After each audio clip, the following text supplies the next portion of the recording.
President Trump gathers his national security team in the Oval as he weighs sending in the military to take out Maduro. The calm Caribbean broke without warning at 10:12 a.m. A Marine AH-1Z Viper lifted off from the USS Wasp and headed south fast, pushing more than 150 knots. The air was clear, the water flat, and the helicopter was already locked into a tight approach path. Far ahead, a Venezuelan go-fast boat was speeding north at full power. Its engines burned hot enough for a Poseidon high above to track it from miles away. The Viper was not chasing a lost fishing boat. The target stayed on a straight line, no turns, no radio calls, no signs of slowing down. It moved deeper into a known smuggling lane, the kind that never carries innocent traffic at that speed.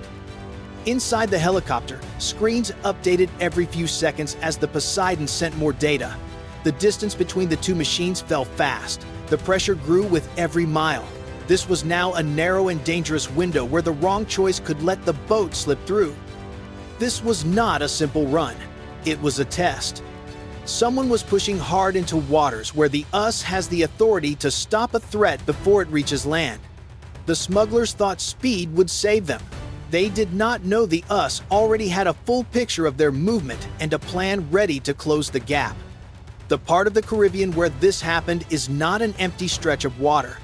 It is one of the main smuggling lanes used by fast boats running north at high speed. The route is wide, open, and easy to slip through, which is why the US keeps constant watch over it with patrol planes, ships, and helicopters. When a boat moves fast in a straight line with no radio calls and no reason to be there, the meaning is clear. It is carrying something important enough for the crew to risk everything. When the Poseidon picked up the heat trail, the crew knew right away this was not normal traffic. Two engines burning hot, pushing past safe limits, no change in direction, no break in speed. The boat was committed to the run. That matters, because the longer a fast boat stays alive, the more likely it is to reach the edge of another country's waters. And once it gets close to a border, the situation becomes harder for the US to manage. Timing is everything in these waters. For the Marines inside the Viper, the mission was not about politics. It was about stopping a threat before it reached land, where the shipment would split into smaller pieces and disappear fast. A single run like this can push millions of dollars worth of product toward American cities, and the only safe place to stop it is far offshore, where there is room to act and less danger to civilians. That is why early interception is the core of the strategy here. The crews involved understand the weight of that job. The Poseidon flies long hours searching for small heat signals that might be hidden in rough seas. The Viper flies low, close to the water, where any mistake can be costly. The ship crew holds radar coverage steady through changing waves and weather.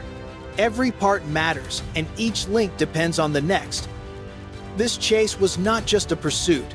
It was a sign of how aggressive smuggling networks tied to Venezuelan waters have become, and why the US cannot wait to see how a situation develops. Once a boat commits to full speed in this lane, it becomes a race against distance and time. If you think the smugglers pushed too far, or the US reacted exactly when it had to, press 1 or press 9 and tell me how you see this clash. The first shift in the chase happened in the sky. A Poseidon flying at 22,000 feet picked up a strong heat trail that didn't match any other contact. When the sensor operator zoomed in, he saw two bright engine signatures pushing fast across cooler water. This wasn't normal movement. The engines were running hot, steady, and in a straight line. He tagged the target, and the data moved instantly to the Viper flying low over the surface. Inside the helicopter, the pilot saw the update appear on his screen. Speed steady, heading steady.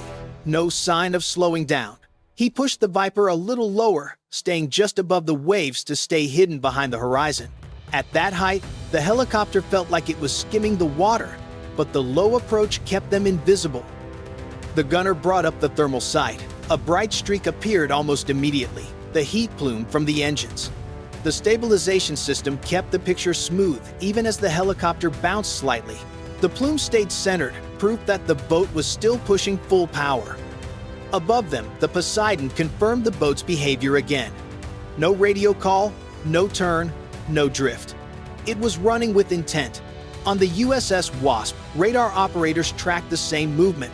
When the track matched the Poseidon's update perfectly, they knew the picture was clean and ready for the Viper to act. The distance began to close quickly. 20 miles, 14, 10. At 8 miles, the pilot adjusted his angle to cut across the boat's path instead of chasing behind it. The gunner kept the heat plume centered, following every movement. 7 miles. The boat suddenly cut left, then right, trying to break the lock, but the reticle held. The system kept the image steady. 5 miles. The helicopter skimmed forward, closing fast. The boat kept zigzagging, but the Poseidon confirmed no change in speed or direction. The run continued. 4 miles. The Hellfire icon on the pilot's display shifted, showing the weapon was entering its ready stage.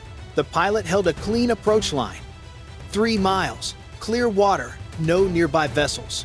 Both the Poseidon and USS Wasp confirmed the window was safe. 2 miles. The heat plume grew brighter as the engines pushed even harder. The gunner tightened the reticle along the waterline. 1.5 miles.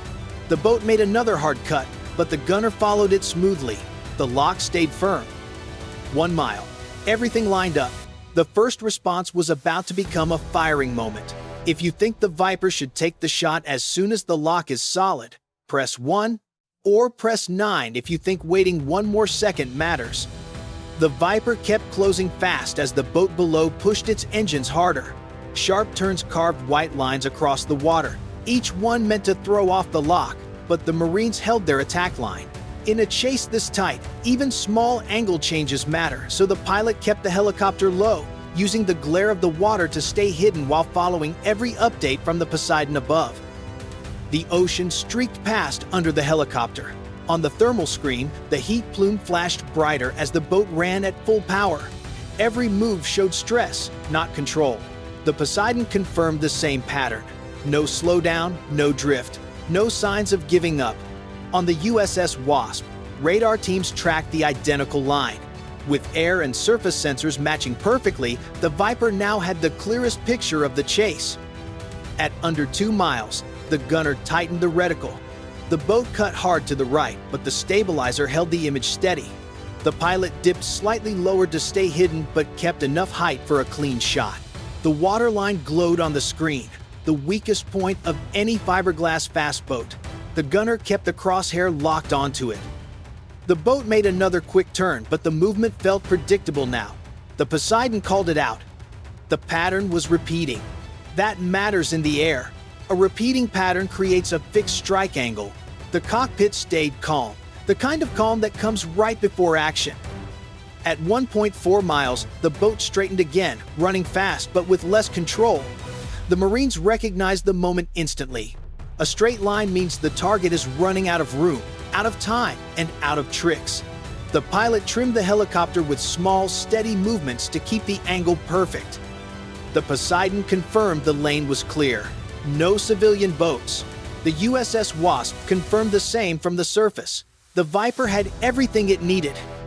The boat tried one last hard cut, but it didn't matter. The distance was closing, the lock was solid, and the strike window was already open.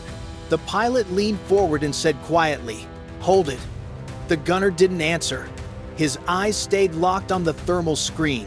The reticle stayed glued to the hull. The chase had reached the final moment. The geometry was set, the picture complete, and the target exposed in open water. Nothing stood between the Viper and the shot. The twist came when the boat did the opposite of what most smugglers do. Instead of slowing down or braking toward another direction, the engine suddenly flared even hotter. On the thermal screen, the plume doubled in brightness. The crew wasn't trying to hide anymore. They were trying to outrun the moment. The boat shifted into long, sweeping turns, wider and slower than the sharp cuts from earlier. The gunner adjusted fast, following the smooth S pattern. The stabilizer kept the reticle steady, but the pilot made a small right turn to keep the Viper aligned. The Poseidon called out the move. Pattern steady. That mattered. A steady pattern is easier to predict, and the Viper now saw exactly where the boat would be seconds later. Then came a quick drop in speed. It lasted less than a second, a classic trick used to make a missile overshoot. The gunner pulsed the laser to hold the lock, and the reticle stayed firm. The Poseidon confirmed the deception. The boat was trying everything, but each move revealed more about its rhythm. By now, the pattern was clear. The bursts of speed, the wide turns, the tiny drops, none of them were random. They were signs that the crew was running out of options. And once the rhythm settles, the firing lane becomes clean. The Viper was close, the picture was sharp, and the boat had no cover left. Every move meant to save them only made the target easier to track. If you think the Marines controlled this moment perfectly, press 1. If you think the boat still had one last chance, press 9. The Viper moved into the final stretch with a clear lock. The boat was still running hard, but its movements were now predictable. Inside the cockpit, the air grew still.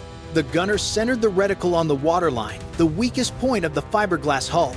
The pilot kept the helicopter steady with small, careful movements, making sure nothing broke the angle. The Hellfire icon switched to ready. The gunner squeezed the laser trigger, sending a tight beam onto the hull. The missile seeker locked onto the reflection. The pilot gave one short call: send it. A brief vibration ran through the airframe as the missile launched clean off the rail. The rocket motor fired, and the Hellfire climbed slightly before turning down toward its dive. High above, the Poseidon operator watched the heat signature streak across the sky. The track was clean and steady. Missile tracking, he said. On the USS Wasp, radar operators followed the same line and confirmed no other contacts in the area. The strike window was wide open. The Viper banked left to stay clear of the blast. The gunner kept his eyes on the thermal screen as the missile made small course corrections, matching every small movement the boat had left. The smugglers were focused ahead and never saw what was coming. Seconds later, the missile hit. A sharp white flash lifted off the surface as the warhead punched directly into the waterline. The explosion wasn't huge, but it was precise. It tore open the bottom of the boat in one instant. Water rushed in, the hull collapsed, and the engines disappeared beneath the surface. Debris scattered across the waves as the last pieces broke apart. The reticle blinked on open water. The pilot circled once. No structure remained, only small fragments drifting in the current. Target destroyed, the gunner said. The Poseidon confirmed it. The USS Wasp logged the impact. The helicopter slowed, letting the moment settle. The fast pace of the chase was gone, replaced by quiet seas and an empty horizon. The Marines knew this feeling well. The mission was fast, violent, and then suddenly silent. But the meaning was clear. The strike stopped a major shipment before it reached land. It ended the threat before it spread into cities. The Viper turned back toward the USS Wasp, the message delivered. If you think this was the perfect moment to fire, press 1. If you think waiting longer could have changed the outcome, press 9. When the water finally calmed, the impact of the strike spread far beyond the small patch of ocean where the boat was destroyed. On the USS Wasp, crews reviewed radar tracks and the Poseidon's footage. Everything showed the same result. The boat was running a high-risk route at full speed, carrying a shipment that would have moved deep into larger networks once it reached land. For the US, this was more than a single hit. It matched a pattern that has been growing all month. More fast boats have been pushing through this corridor, taking bigger risks and counting on speed to break through. That is why early interception matters. Once a boat gets near land or close to another country's waters, the mission becomes harder, sometimes impossible. In open water, the US has space to work. The Poseidon finds the heat plume, the Viper closes fast, and the USS Wasp keeps the surface picture clean. Together, they form a tight system that shuts down runs like this before they spread into cities. The strike also sparked familiar questions about pressure and intent. But this engagement happened in international waters, in a lane where the US has long acted to stop smuggling. The boat ignored every sign of normal traffic, ran at full speed, and never slowed for a single moment. For the crews, the meaning was direct. The Poseidon kept the track. The Marines flew the dangerous low approach. The USS Wasp confirmed the lane was clear. The result was a clean strike that removed a major shipment before it touched land. Smuggling groups will see this. A boat taken down in seconds sends a simple message. Speed is no longer enough, and the open sea is no longer safe. they will change tactics, routes, and timing. The next chase may move even faster. If you think the next encounter will push the limits further, press 1. If you think this strike already changed the game, press 9.